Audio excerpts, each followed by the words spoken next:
Dhanbad ACL Mugma क्षेत्र अंतर्गत Chapapur 2 colliery के आउटसोर्सिंग क्षेत्र में गुरुवार को ग्रामीणों ने अपनी विभिन्न मांगों को लेकर अनिश्चितकालीन धरना प्रदर्शन शुरू कर दिया। आंदोलन के कारण ओपन कास्ट प्रोजेक्ट का खनन कार्य पूरी तरह से ठप हो गया है। ग्रामीण भारी ब्लास्टिंग से हो रहे नुकसान, पुनर्वास और सुरक्षा की मांग को लेकर कोलियरी प्रबंधन के खिलाफ आंदोलनरत है। धरना प्रदर्शन का नेतृत्व जिला परिषद सदस्य पिंकी मरांडी ने किया। इस दौरान सैकड़ों की संख्या में ग्रामीण मौके पर मौजूद रहे। वहीं अंतर्राष्ट्रीय मानव अधिकार संघ के अधिकारी, पदाधिकारी एवं सदस्य गण भी आंदोलन को समर्थन देने पहुंचे और ग्रामीणों की मांगों को जायज बताते हुए उनके साथ धरना स्थल पर शामिल हुए। ग्रामीणों का आरोप है कि चापापुर 2 कोलियरी में लगातार की जा रही हेवी ब्लास्टिंग के कारण उनके मकानों में दरारें पड़ रही है।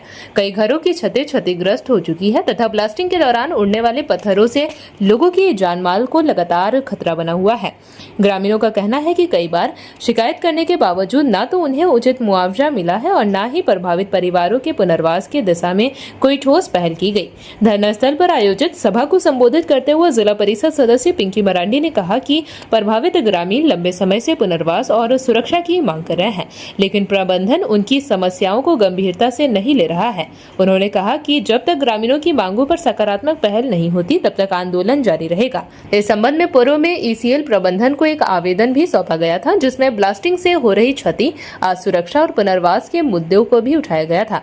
आवेदन में स्पष्ट रूप से चेतावनी दी गई थी कि मांगों की अनदेखी होने पर आंदोलन शुरू किया जाएगा। मांगों पर कार्रवाई नहीं होने के बाद ग्रामीणों ने अब अनिश्चितकालीन धरना शुरू करते हुए खनन कार्य बंद करा दिया है। धरनारत ग्रामीणों ने मांग की है कि प्रभावित परिवारों का शीघ्र पुनर्वास किया जाए, क्षतिग्रस्त मकानों का सर्वे, उचित मुआवजा दिया जाए तथा रिहायशी क्षेत्रों के निकट हो रही खतरनाक ब्लास्टिंग पर तत्काल रोक लगाई जाए। ग्रामीणों ने चेतावनी दी है कि जब तक उनकी मांगे पूरी नहीं होती तब तक आंदोलन जारी रहेगा। वहीं समाचार लिखे जाने तक ईसीएल प्रबंधन की ओर से इस संबंध में कोई आधिकारिक बयान सामने नहीं आया था। क्षेत्र में जारी आंदोलन को लेकर स्थानीय लोगों और प्रशासन की नजरें प्रबंधन की अगली कार्रवाई पर टिकी हुई है। क्या हुआ? मेरा 25 किलो के पत्थर गिरा है, अभी तक पत्थर वहीं पर रखा हुआ है। मेरा बच्चा 3 ठो उसमें रूम में था, मगर भगवान की कृपा से मेरा बच्चा बच गया है। पत्थर कैसे गिरा? ब्लास्टिंग हुआ, वहाँ से गिर के एल्वेस्टर फूट के मेरा दरवाजा पर रखनी तक पत्थर है। या मुखिया आया, देख करके ले करके चल गया, बोला कि 7 बजे में तुम लोग आकर के यहाँ पर घेराव करेंगे, फिर भी कोई नहीं आया, उसको कोई बातें नहीं चलाया है। दिक्कतें आई आपके घर में? दिक्कत है कि मेरा घर प्लास्टिक जब किया तब मेरा घर में छत ऊपर से गिर गया दरंग। मैं लड़की लोग सुता था, लाइन कट गया तो लाइन लड़की लोग निकल गया, ना तो दोनों लड़की मेरा वहीं जाता के मर गया। ये कब की घटना? कितना दिनों पहले? 10 दिन हो रहा है। 10 दिन। इस पर आपने ईसीएल प्रबंधन को कुछ लिखित में जानकारी दी है? हाँ, दिए हैं। उस पर उनका क्या कहना है? जाके देखे लो, मैनेजर साहब, बजट साहब सब देखे, बोले कि हम रिपेयरिंग करा देंगे, कुछ भी नहीं किया। लोग यहाँ सारे ग्रामीणों के साथ मिल करके यहाँ पर बंदी का ऐलान किए हुए।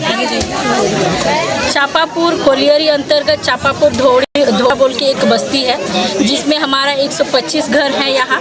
और इन लोग को, हम लोग का यही मांग है कि इन लोग को पुनर्वास किया जाए। और हम लोग ईसीएल को 3 बार अल्टीमेट दे चुके, लेकिन ईसीएल जो है कि अपना मनमानी कर ही रही है। यहाँ अपना ब्लास्टिंग हर रोज कर रही है। हर रोज इन लोग का छत हुआ, किसी को चोट घाट या बड़ी दुर्घटना कभी भी किसी भी समय हो सकती है। जो ईसीएल नहीं सुनने के उपरांत हम लोग आज ये निर्णय लिए, पूरा धौड़ा ग्रामीण वासी, कि आज हम लोग जो है कि ईसीएल को अनिश्चितकालीन के लिए बंदी में रहेंगे। सर, आज यहाँ पर अंतर्राष्ट्रीय मानवाधिकार संघ की पूरी टीम भी ग्रामीणों के साथ इस धरना प्रदर्शन में शामिल है। क्या कुछ है ये पूरा मामला?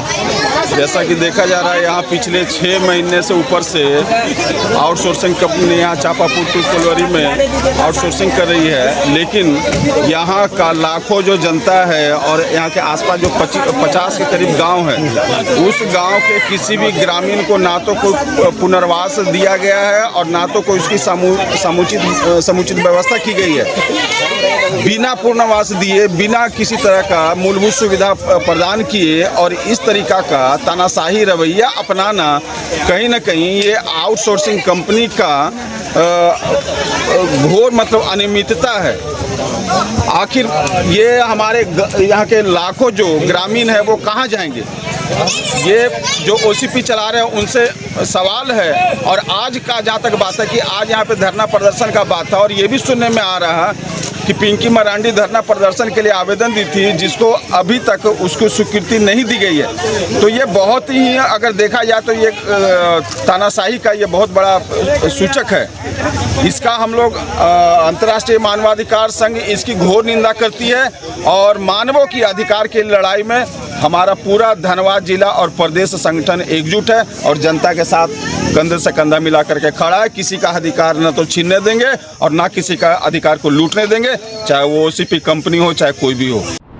जेपी भारत लाइव, भारत की बात जेपी के साथ। वीडियो को लाइक करें, शेयर करें और चैनल को सब्सक्राइब करें।